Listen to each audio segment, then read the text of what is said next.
Nice. Also, I have two kids at my house, so I might be grabbing them. Just letting you guys know. All good. Okay. And when we did it with the kids, they were grabbing the grandma. So Yeah.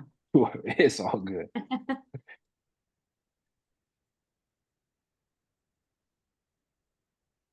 Hello, what's up, everybody who's joining? We'll get started in just a few minutes. I'll drop this in the chat. But while we wait, if you would like to drop something in the chat, just let us know what's having you feeling connected. What's something that has you feeling connected right now?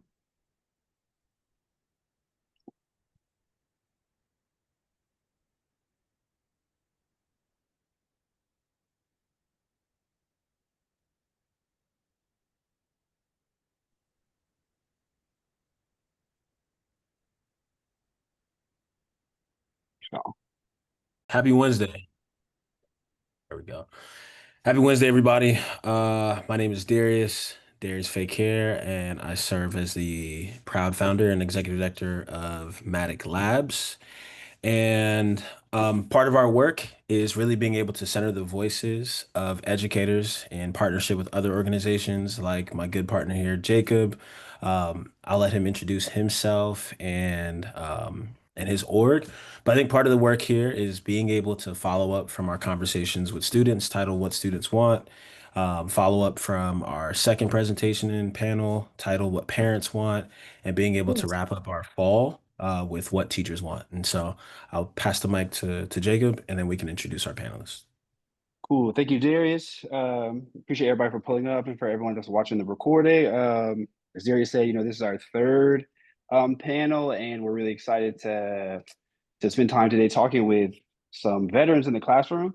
They have a lot of experience as teachers through all different grade levels. So excited for everyone to just hear directly from teachers about what they want, what they need, and what they're experiencing in the classroom. If you follow me on LinkedIn or you're on the same newsletter as Maya, you would got an email yesterday inviting you to a panel about what teachers need and what teachers are feeling right now next week. And there's no teachers on the panel. So that's all too common thing that's happening within education. Like everyone's speaking for teachers, everyone's speaking for students that's not a student, people speaking for families that aren't families, and people speaking for teachers that aren't teachers. Well, if you know Darius and I, that's not how we get down. So our goal is to talk as little as possible today and make as much room as we can for our lovely panelists. So we can start it off with really quick intros so we can get to the heart of the conversation. For the intro, you can say, your name, what you teach, where you teach, how long, and if you have anything else fun you want to share, go ahead. Margie, you want to kick us off? Sure. My name is Margie Matthews. I'm an English teacher at John Adams Middle School in Santa Monica, California. Taught for 22 years this year. Thank you. Brittany, you can go next, and then we'll go to Maya. And then Darius, you can kick us off with a question. I'm Brittany Lowe. I've been teaching for 16 years. I currently work in LAUSD, and I'm a special education teacher at the elementary level. My name is Maya Suzuki Daniels. I teach high school at San Pedro High School. I've also taught at private school, charter school, and this will be my 13th year of teaching. So welcome, y'all. Definitely got a lot of experience in the room, and I'm glad we're able to center the voices of some powerful teachers. But before we dive into policy systems, I really want to start with the human side, right? What has this school year felt like for you?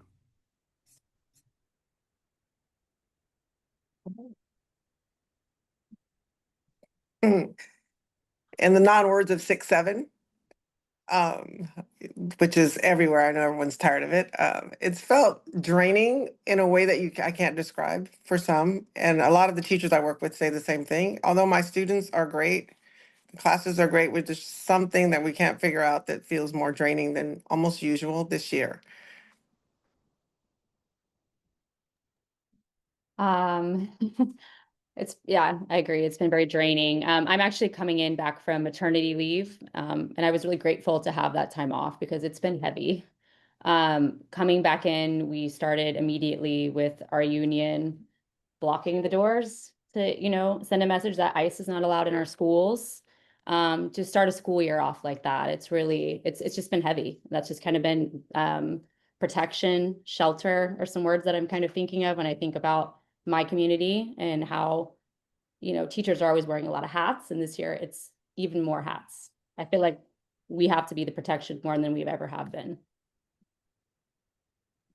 Yeah, I would agree with Brittany. I think that's sort of the cloud hanging over everybody, particularly in Los Angeles, is just that sense of being under attack, being under siege. Yesterday, the past 2 days, one of my students has not come to school because there were folks surveilling her house and her family didn't feel like it was safe for her to leave. And so it's just kind of this constant threat in the background. I also run a community patrol. So before school, I'm up at 5 and then I drive around for 90 minutes and then go to school. And it's just been, I would say, heavy with the political context has come home, right? We're losing funding left and right. And it's hard to know how a school year could be more draining.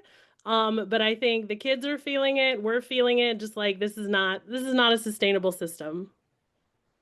Not at all. And these stories aren't abstract, right? Like they serve as a mirror, right, for the conditions you all are navigating, right? Conditions shaped by policy, shaped by funding, shaped by the choices that folks, you know, less proximate to your classrooms are making. So I really appreciate that. Um, I can take the next question, Jacob. All right. And so, kind of in the same vein, like, what's something that you wish this decision makers understood about what it actually takes for you to show up and teach right now?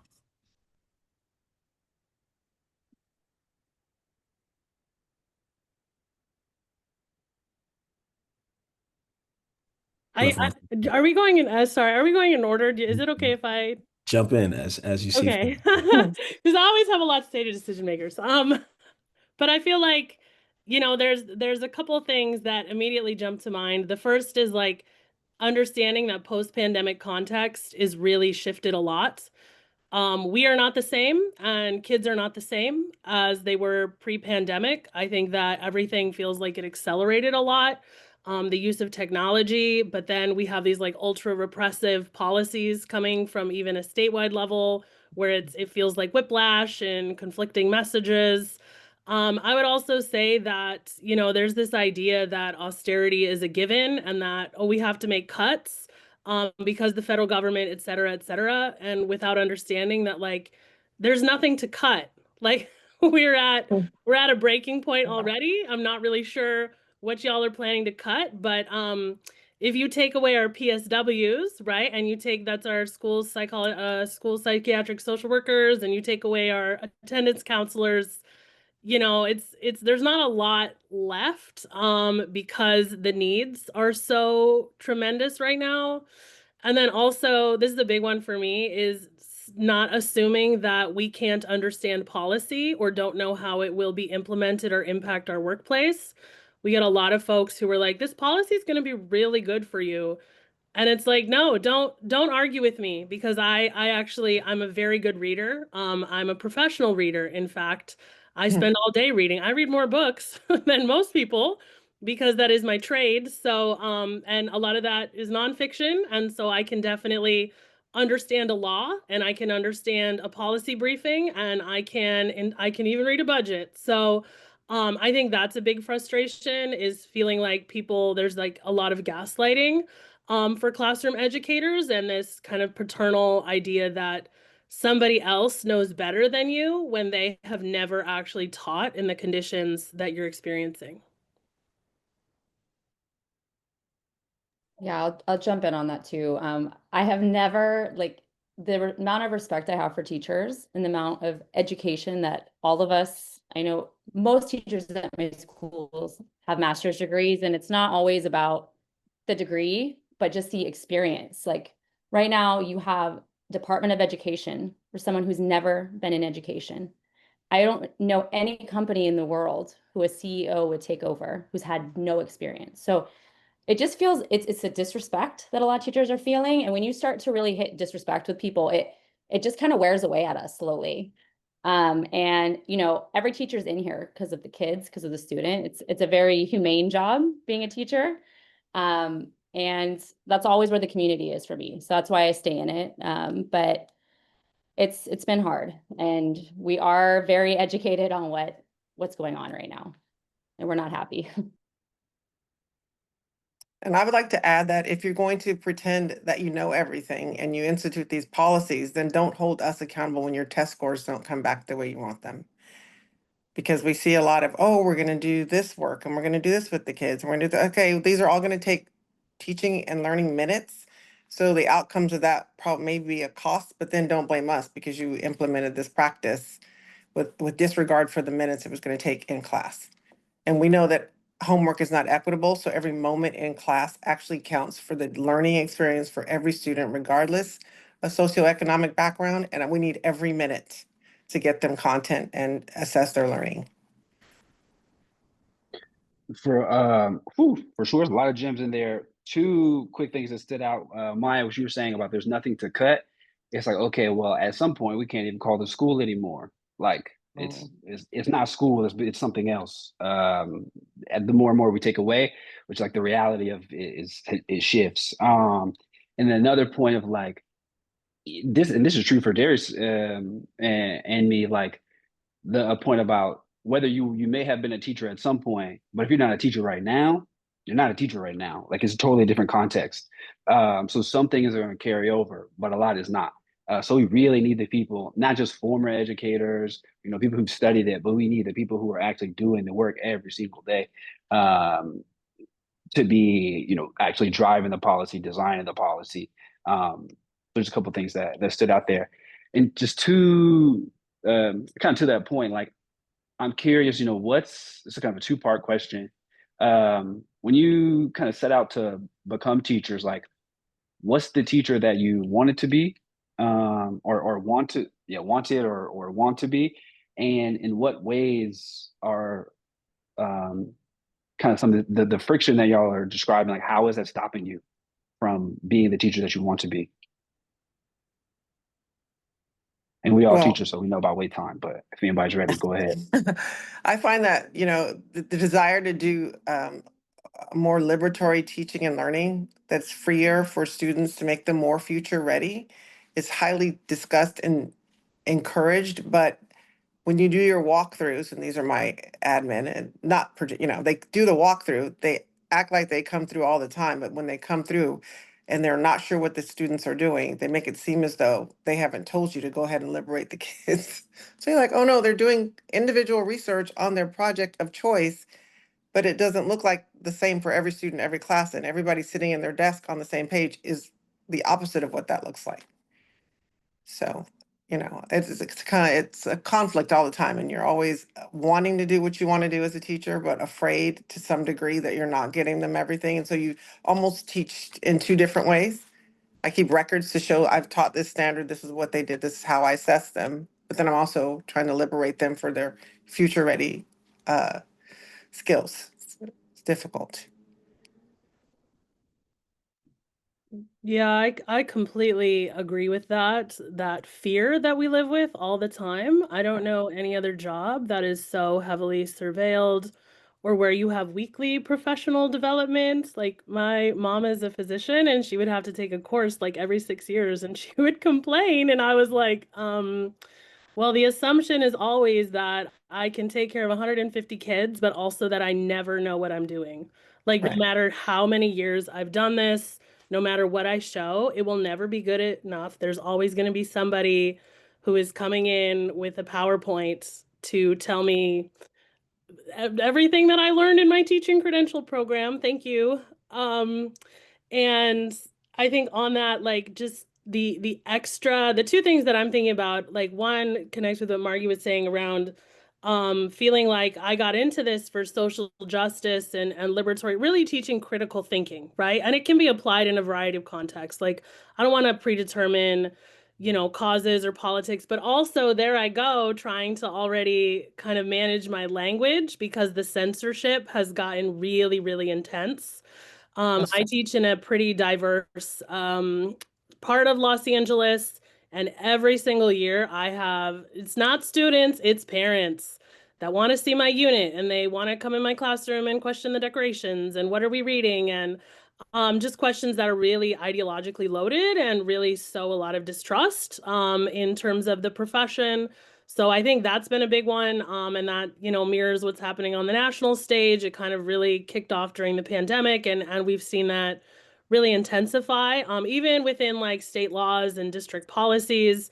I think a lot of people outside of education, or even sometimes in education, assume, well, this is California. It's like the antithesis to Texas or to Florida.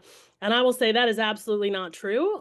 They are really, you know, California has a lot of groups that are looking at school boards and pushing even within, you know, communities and particular schools. So I think that fear is very real, because then it's the teacher that gets targeted, and it's the teacher who ends up on the internet and is to Margie's point, like held accountable for things where it's like, I'm sorry, I was doing my job. There is nothing, you know, even down to like basic constitutional freedoms. um, and then in terms of other things I didn't expect, like I knew that I wanted kids. I had no idea how overwhelming it would feel to have my own children and be a teacher. The constant choices. And again, just feeling very disrespected in terms of zero flexibility, very little understanding. We are, you know, written up for taking even our allotted sick days, because the district has these attendance initiatives, just things where it's like, I would never ever put that on another human being. I would never treat a student that way, let alone, you know, a full-grown adult. So those are the things that I didn't expect when I set out to be a teacher, but I'm 100% where Margie is. I wanted to teach students to be critical thinkers, and I'm still doing that, but it feels like being chased by a tiger. Yeah, I guess mine would be autonomy. And again, being a professional, I primarily teach reading intervention. I know how to do it. And there's just so many policies coming in. And I know it's usually just contracts and money where we're being pushed to do programs that, you know, it's like reinventing the wheel of teaching kids how to read. And I just feel like a lot of it comes down to money. And there's just so much oversight. And jumping off of also having children, I have two young children. Like the amount, my school was very good, but just stories I hear, it's like the amount of disrespect. My husband has never been made to feel guilty for taking time off, made to feel guilty for having children. You know, my daughters are constantly getting sick in daycare. We just, as a teacher, there's no resources for us. Like Yeah. it's really hard for me to find daycare for my kid. I don't have family in LA. So it just feels very unsupported, to be honest, to be in a career that literally teaches children, works with children, and I can't even feel like I can raise my own if the way that I want to effectively. And that's been just a thing that I've been kind of wrestling with recently, more and more. Yeah, I mean, I think just like hearing the stories of like three women leaders that are teachers in large California public school districts, like these are not the stories that were different than 10, 15, 20 years ago, right? And I think just to hear that is not just the frustration, but like this is the truth of our experience. From three different school sites, from three different perspectives, I think is a travesty. And so it kind of leads me to my question, and I think Brittany, you kind of started talking about it, but like where do you all feel the most supported, right? And where does the system like stop short?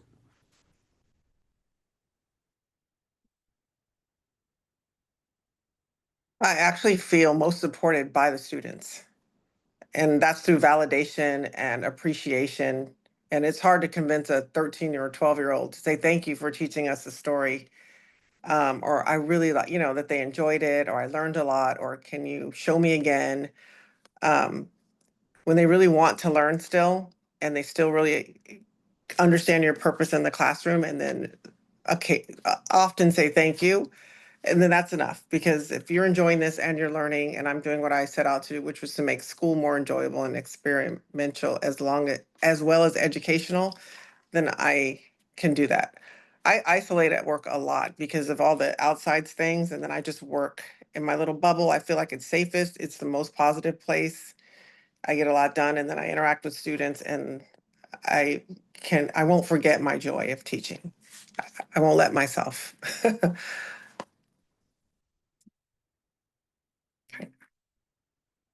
And that's a shame because it should be such a collaborative experience. But that's something I can relate to. As a teacher, I did what I had to do. I talked to very few people, and then I went home. I'm gonna say at the elementary level, at high school, I did get that from, students are more aware, so we could have those deeper conversations. But at elementary level, especially with the students population that I work with, they're just not there yet with knowing their own self and awareness. So for me, I know I'm rare, but I actually have an amazing, phenomenal principal who is really a leader in the way that she is. So I would say my principal and actually also fellow coworkers who um, have really built community at my school.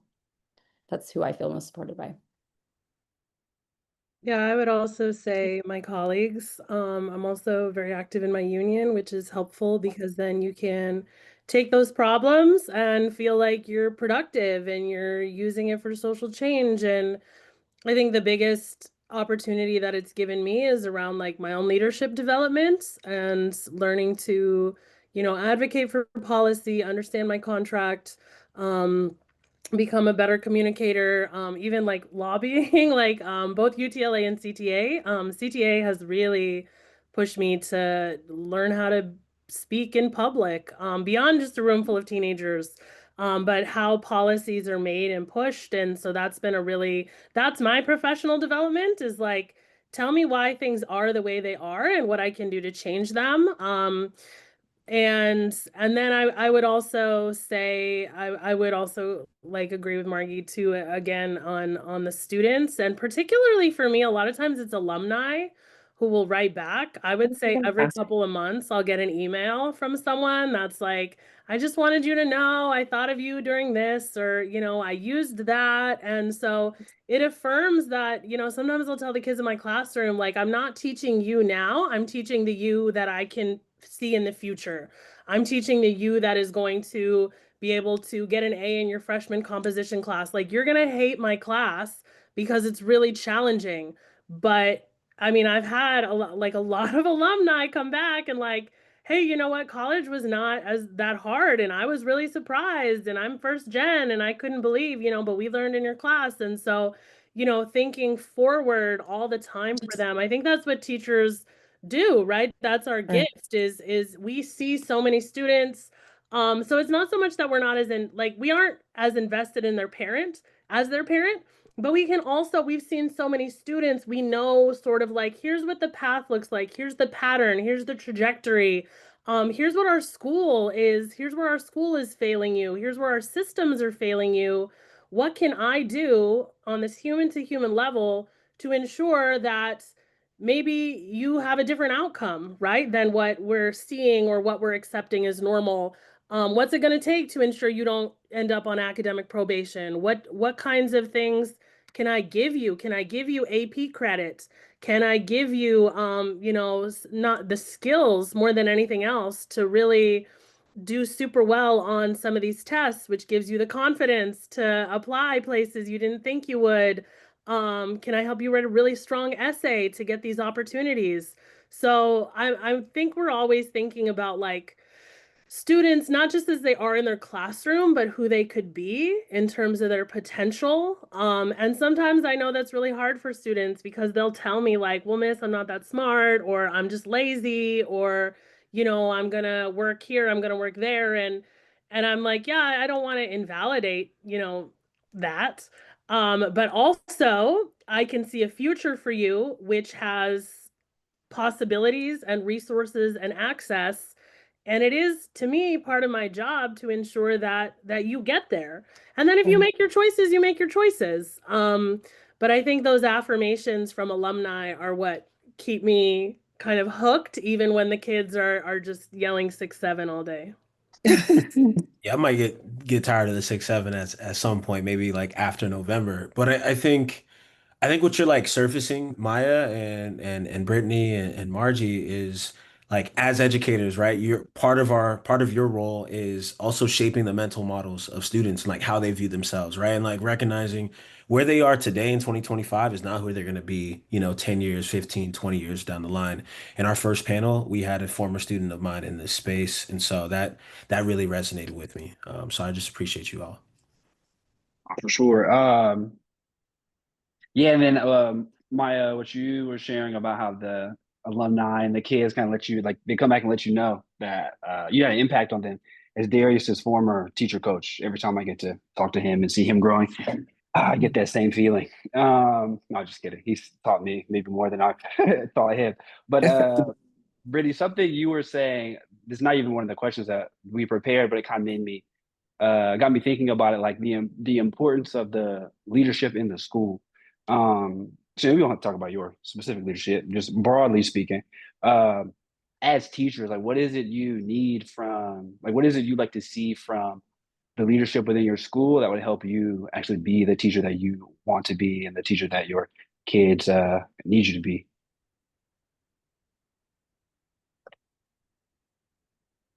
And also, y'all, if y'all hear someone say something, feel free to just like chime in, keep it moving. Um, but yeah, throw that out there.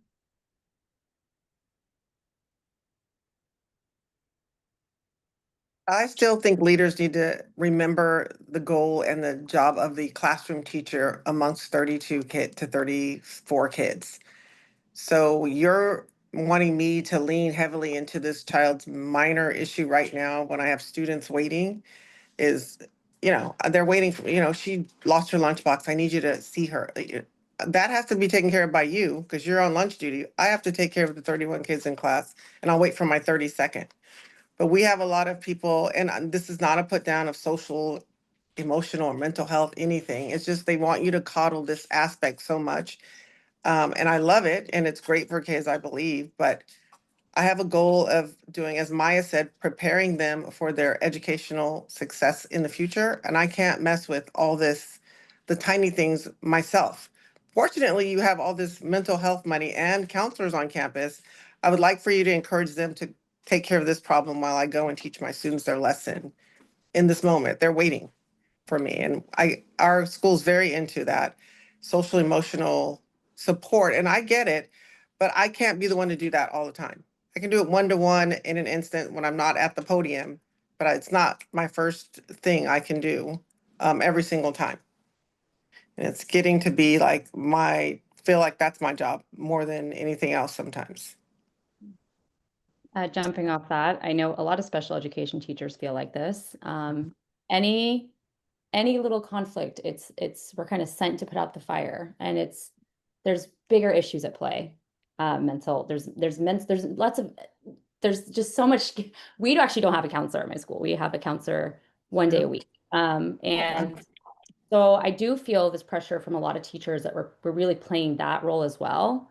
And like you said, I look at teachers, my position's a little different. I'm pulling students out, but I'm so amazed watching general education teachers, their managers. I mean, what they have to do in a day, and then to also have to play that role of, like I say counselor, and I'm kind of the one speaking out saying we're not counselors, we're not all these things.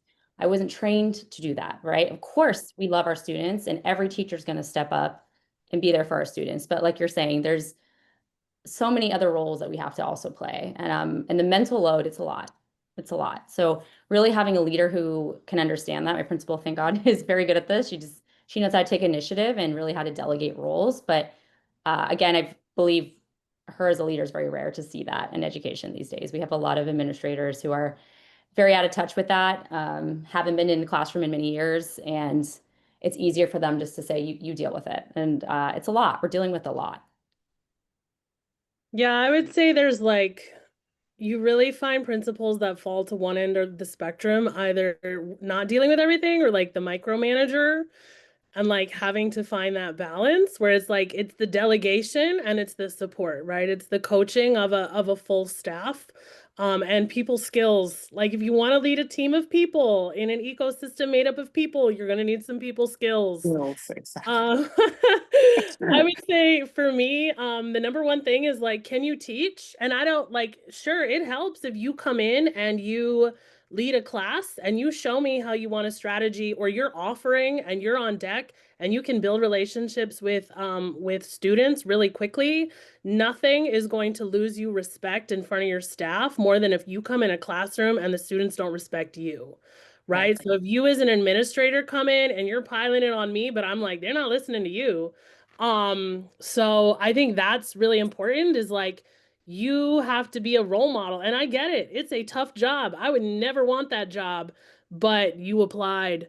Um, and so I think on that, and also like we can tell how you teach during professional development. If you've ever seen somebody lead a professional development, you know exactly what kind of teacher they were. Like, you know, if they were standing at the front, just like rambling and staring off into the distance, total monotone, right? Like, I mean, my administrators, like, they're super honest for these students and their phones.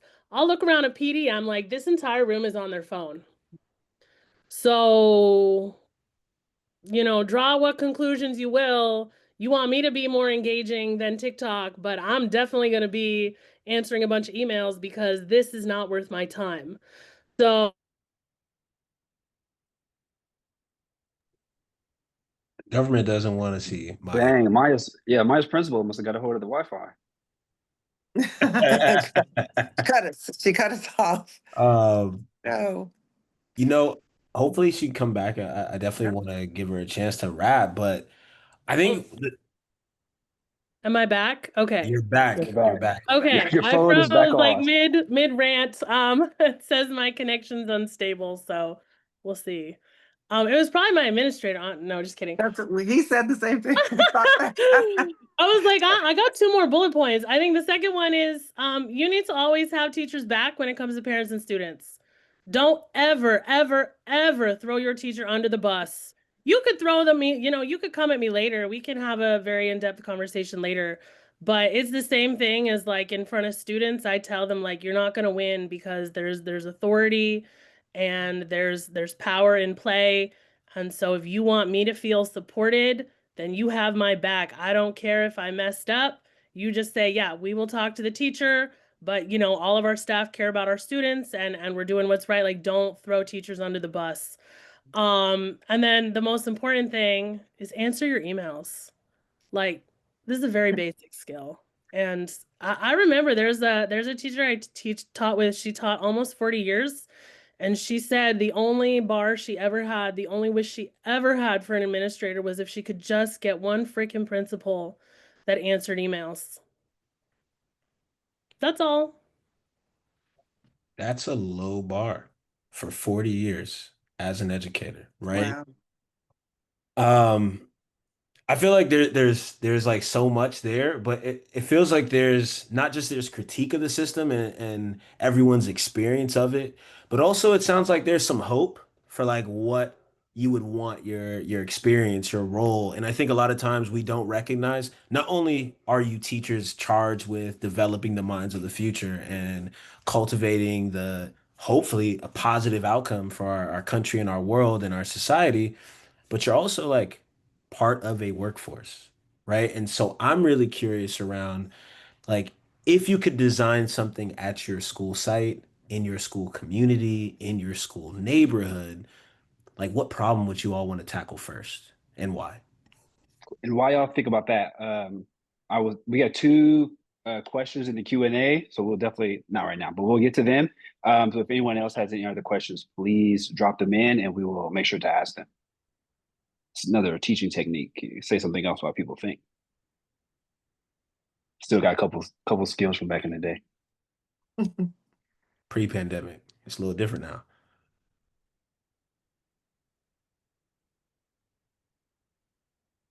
And let me know if you want me to restate the question as well. It's what would we want to fix, right? Yeah, what would you want to fix and why? Funding. Prop 13. It's got to go. We were kicking this can down the road every single time. We're going to be voting on a prop. It's a Prop 55 extension soon. If we lose this extension, if we lose whatever, they don't even have a name for it yet. If we lose it, 1 out of 6 teachers gets cut. Like we're not playing. I mean, I've gone on strike twice in a relatively short career. This is ridiculous. Like it's not being fixed. This is a structural issue. I get it, you know, the district is under the gun, under threat all the time because capitalism sucks. But if we don't fix our tax structures in California and we don't start taxing appropriately, we are never going to have not even a quality education, but an adequate education. So I think that's the biggest one, is like whatever I would want to fix is going to require funding.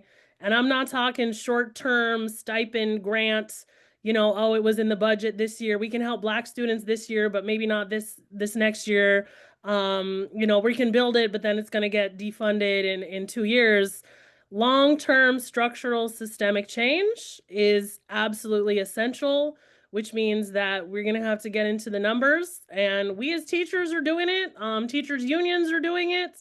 All organizations are pointing to the same thing, which is this crisis point in how we are funding our public institutions.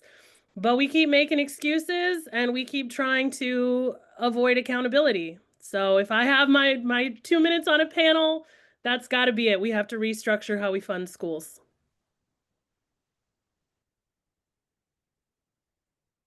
I agree. There's not, I mean, truly anything I could say, I agree. Counseling, more sports, more arts, everything's going to come from funding. That's just the way it is.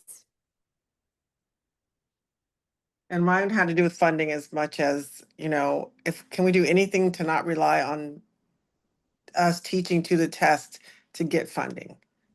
Because you wanted us to have this autonomy and creativity and innovative teaching, but you can't do it if you have to show X, X, and X on this test, and you're looking directly at those scores, and then the funding that comes from that, and holding us under to the fire for that.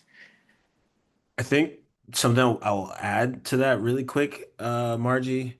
So we had a conversation with someone who they implemented gradeless Oh, classes in a school. And I think the essential question that they explored is like, what happens to the relationships between the teachers and students, the students and the curriculum that they're learning, and parents as part of that community?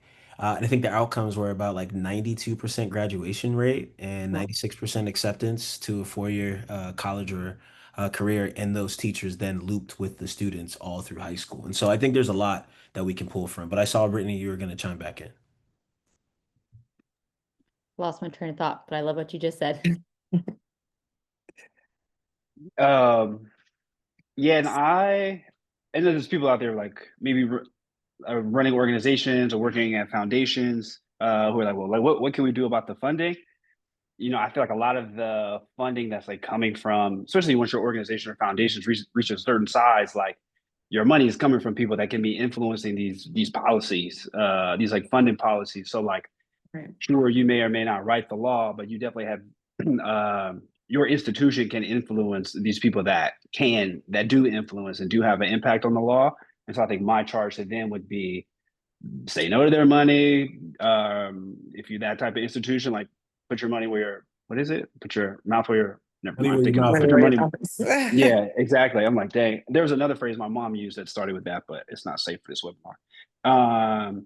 But yeah, like let's actually, if we really care about education, we're gonna have to change the way it's funded, and that means we're gonna have to make some tough decisions with some people we have relationships with.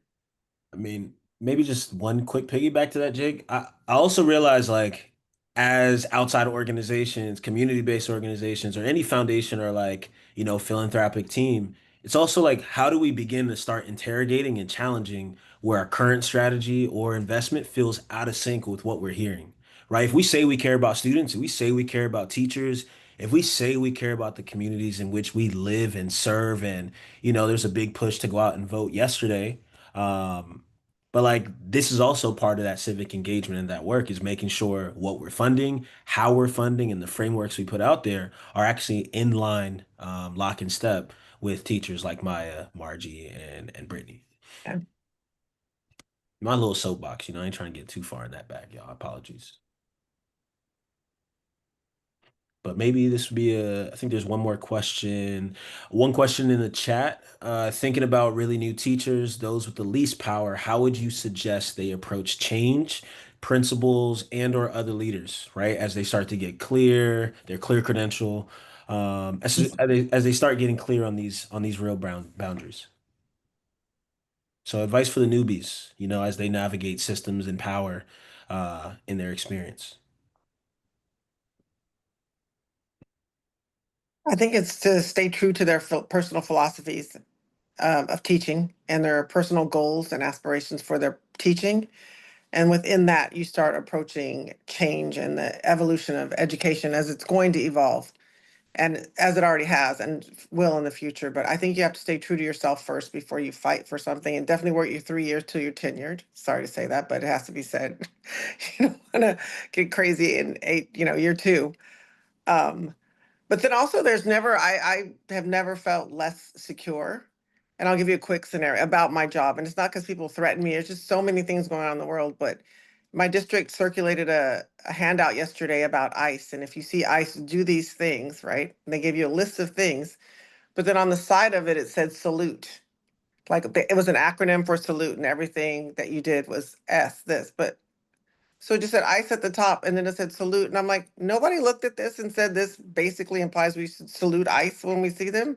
There's another acronym, and they didn't ask anybody. And I was like, I love my district. I really, I love where I work. And I was like, I feel like I want to call and just say, like, who put this out? It gives the wrong impression and it's not right. But I don't want to be the person, who's looking at people, and critiquing other people's jobs. But when I saw it at a distance, I held it out in my room and I'm like, this basically says salute ICE. And it was meant well, but looks awful and no one proofed it. And I don't know who approved it, but, and I've been there for like 14 years.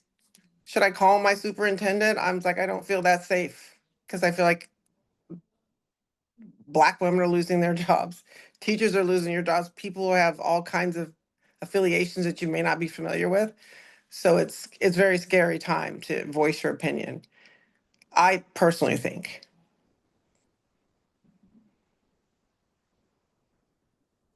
I mean, I agree. I actually, Darius asked me to be on this panel, and I said, I feel like I have to be careful with what I say. That was the first thing I said to him when he asked me if I would be interested in this. I work for a school district. It's my livelihood. It's my career.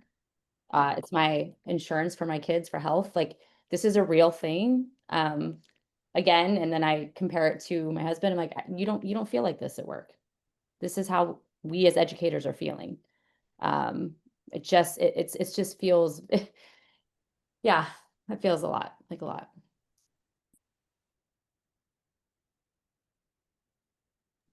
Can you repeat the question? Is it Lida's question? Okay. Yeah, I would say your first couple years, you need to survive.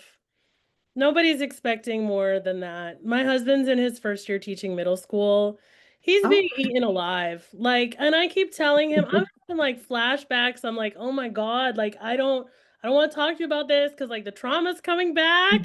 I would say even your first 5 years, like you're just on this very steep learning curve.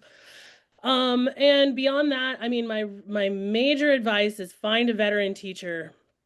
Don't, you got a lot of organizations and you got a lot of things you can cling to, and you got leaders and assistant principals are going to be like, I lead the new teacher cadre. Find a teacher who is like the teacher you want to be, eat lunch with them, bring them coffee. I have survived in teaching a very long time because of the older women that said, you don't need to do that, go home.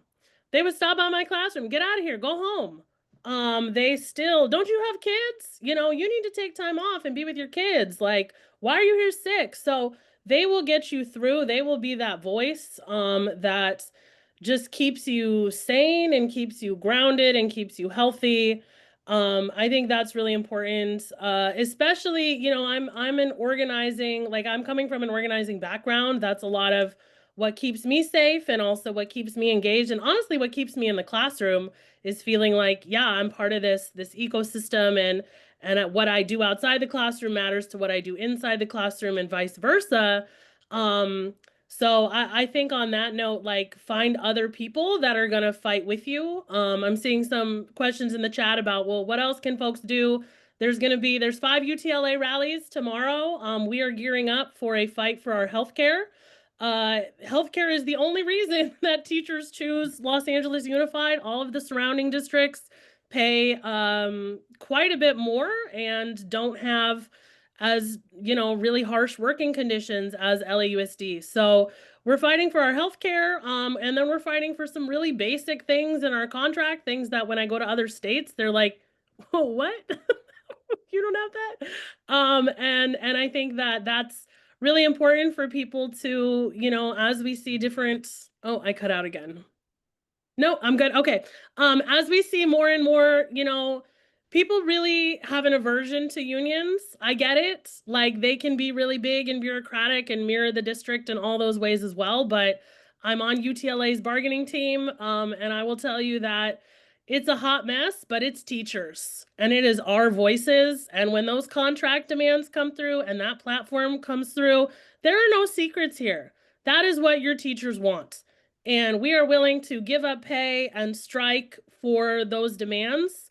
So like we don't want to, but if people want to know what teachers want, that's how we exercise our collective voice and put that out there. And you can really win a lot of goodwill with your teachers if you show up on the strike line, on the picket line. We will remember that forever. Like that's that person that brought pizza when we were in 2019. People remember things from 1989. I mean, I live in San Pedro, which is like very small town vibes, but we remember who walked the line with us and who had our back during those times of crisis when it was like, this is how far we are willing to go to get working conditions that feels survivable. Clever. All right. And so, I mean, like one, I think there's a lot of mic drops, right? Um, but I also like just looking at time and I know there's some folks in here that are watching. But I think as we have this space with your voices, I'm just curious when you imagine a future where teaching is everything that you talked about, right? It's a sustainable space, a sustainable practice. It is not a space that feels surveilled. It's full of joy, right? What's present in that world that's missing today?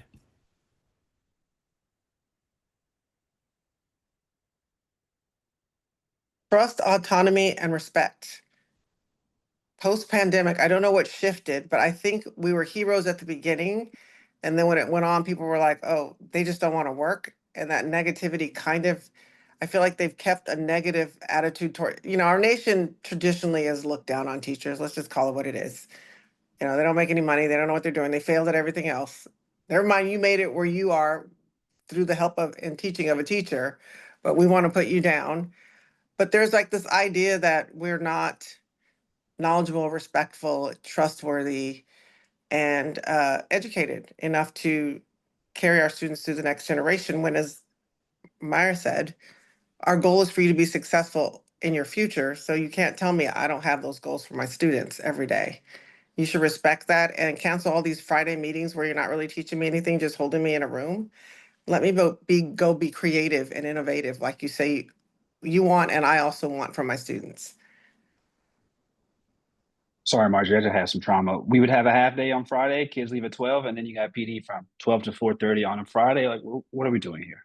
Put it in the email, please, and give me Email. back my time.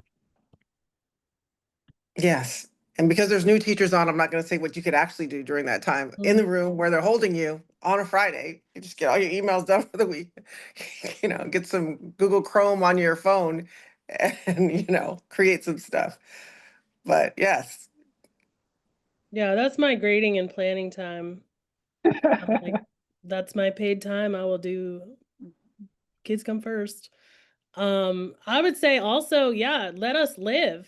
I mean, oh my gosh, if I say I have to go to the doctor and you're gonna sit there and argue with me, like, are you kidding me right now? They just changed the locks on our school gate with no warning. So after school, the last 3 days, haven't been able to get to the parking lot. And when we confronted admin, they said, oh yeah, well, people were leaving the gate unlocked, like teachers. Okay, well, we still need to go home. yeah, you can't lock us in. I hate to tell you, but you can't do that. And think that that's okay. So like, I don't know what it is about. I do think it stems from this kind of this scarcity mindset, this austerity mindset, this idea that people are bad and need to be controlled, that kids need to learn to be controlled, and that teachers are, people act the way they're treated. And so, especially having taught in a private school, let me tell you, ain't nobody was locking anybody or anything up in that school. And if you left early, you left early, and your time was honored, and lunch was catered, and you had professional development. They gave you, a stipend, and you picked a conference. And so, I have taught in situations where it's like, yeah, that's what it's like to be a respected professional. And I find myself stunned sometimes when I go to conferences with other people who work in other industries, and I'm like, are these real plates? Um, where do I have to sign in? And just like it's amazing how you get used to working in these really prison-like punitive conditions, and it becomes normal. And I think it actually makes it hard to relate to other people. Like, I have a hard time talking to people that aren't teachers, just because work for me is such a tour of duty mindset and mentality. Summer is like when you get to be like everybody else. You get to be a person, like you're still working, right? But instead of being there at 7:30, when the bell rings, you can roll in at 9. You start your workday at 9. You're on your computer at home. You can use the bathroom when you need to. You can eat lunch for 40 minutes instead of 20. So I think we get used to these really inhuman conditions, and then I will never blame a teacher when they are messy or unprofessional or weird, because I'm like, yeah, that seems like a response to being put in some really inhumane conditions. It'll do weird things to you, and it will also do weird things to our students. So we have to look at the whole context. But can we treat each other like human beings? I would really want that in an education system. Anything less is a Octavia Butler novel, and so I do see Brittany's little one, and Brittany, I want to make sure you get a chance to chime in as well. Can you repeat the question? Sorry. Yeah, so what does the future look like? What does teaching look like in the future if you were to still be in it?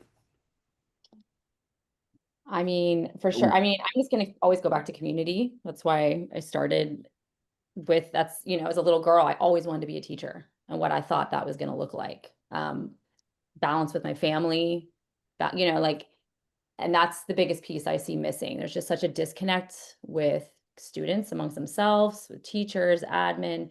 Yeah, just building that community back. I think that's always going to be the hope. Today as I'm signing off, actually, I saw an email from my principal saying, this is what we're going to do as SNAP funding ends today as a school, and I was just inspired. I'm like, this is what education is. This is taking care of our community right now, what we can do on a small scale, but it's just so impactful. And I'm like, amazing. This is what education means to me. Wow, such a dope conversation. We got 4 minutes before we close it out. And there's one more question in the Q&A that could be a good one to wrap up on, but yeah, so I'm gonna start with that. And then if we have time, we could add something else. But for the folks that maybe aren't in education, well, I guess a little context, just thinking like, I think people don't realize, or I'm not sure how much people realize how important uh, the role teachers play in their everyday life.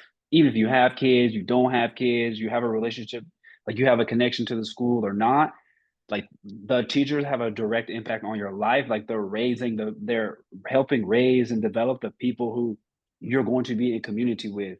And so like this conversation and teachers work, and not to like be fluffy or just trying to say something, like there's a direct connection between what teachers do every day and everyone's livelihood. And so we should all be invested in the school system. We should all be invested in the teachers, because even if you're just selfish, they're going to impact you. So like to that end, is there something that people who, even if they're they're not in education, like pulling up to the strikes, pulling up to the the rallies for sure, is there anything that you could use, if you got something personal, you got a link, you have something, or it's more broad, like is there something folks could do to just be supportive in your everyday work? I think what you said is really key. If every person thinks back in their life to a teacher who touched their life and remembers that was someone's job and they did that for them, and then pay that forward through your words and gestures and actions and funding. Like somebody did it, taught you to turn in things on time so that in your life you'd know what a deadline was. Didn't give you a grade, made you come back and earn that grade so you know what it's like to want something and work for it.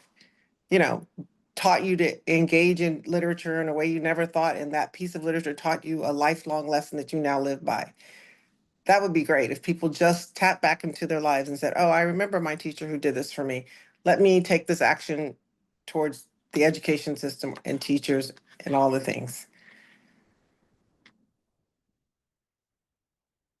Yeah, I would agree with that. I think that idea of paying it forward and then not thinking of teachers as like this kind of grunt job, like a charity case, right? Like, oh, I bet they need this, I bet they need that. Um, it's kind of like when I had my children, I was so grateful to the doctors and the nurses that helped me, right? They helped me raise my children.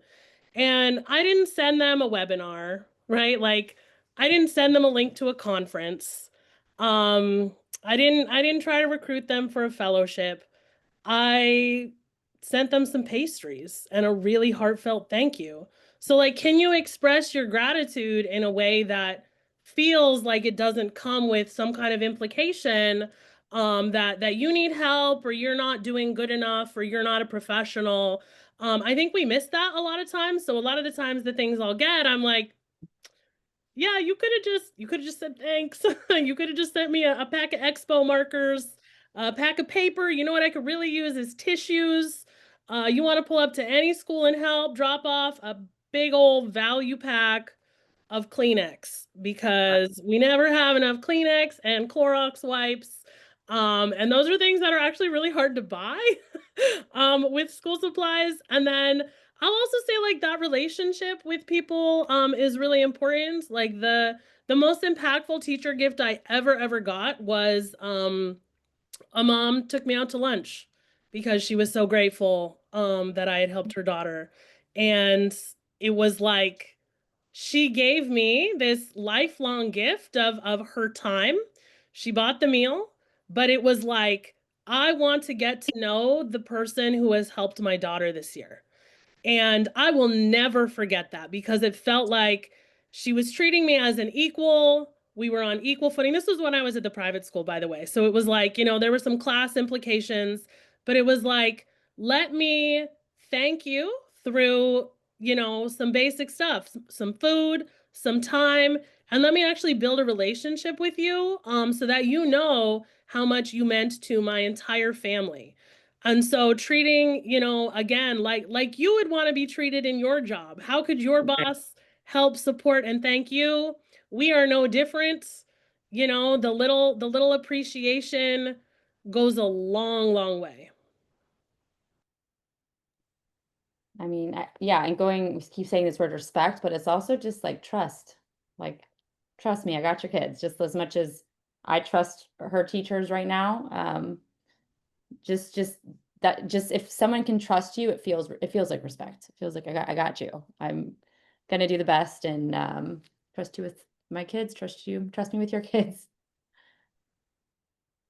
Appreciate Darius. I think you're a really good synthesizer. Would you mind wrapping us up? Yeah, I mean, I think our educators, I think you all just painted this picture of the future, right? Like these are the questions I think Jacob and myself, our respective board members, the folks that we work with, right? Like what are we all willing to do to redesign the system so that teaching is sustainable and impactful for not just ourselves, right? As adults, not just for Maya, Brittany, and Margie as teachers, but also for all the students that want to grow up in a system, in a world that is a little bit more fair and equitable, right? For all of our living experiences. And so I think my question to our listeners and the folks that are engaged is like, what's an action that you'll take this month, right? Or in the next couple months to shift power, to shift funding, to bring attention closer to educators, not people who are holding up space, claiming they're educators, but the actual teachers that are in this room, in the classrooms that they go in and show up to work every single day. And so I just really appreciate Margie, Brittany, Maya, appreciate your time. Appreciate your vulnerability. And And looking forward Darius, to connect. so yeah, and if I could just add too, 'cause, do that and go buy some, like Maya said, go buy some Kleenex, go buy some pastries, go buy, like, I don't think people realize what schools don't have. They just kind of assume all this stuff taken care of. Yeah. Go buy that. Go just a school in your neighborhood. Go drop it off. Keep it pushing. That, like, it's not as, it's worse than I think people think, and those are small things that a lot of us could do just to be able to not pay it forward, but be able to support our own neighborhood, support our own community. Yeah. So yes, from the policy level all the way to just some Kleenexes and some Clorox wipes. Keep your people safe. Keep them in the class. But yeah, cool. I just echo Darius's appreciation for everybody who showed up, for everybody who watched the recording, and for Maya, Margie, Brittany, for taking the time with us tonight, and for all your wisdom, and obviously for what y'all do for the kids and for the community. Cool. Everybody have a good night. We appreciate y'all. And Margie, Brittany, Maya, I'm about to send y'all an email in just a second, but thank you, everybody. Thank you. Thank you. Thank you.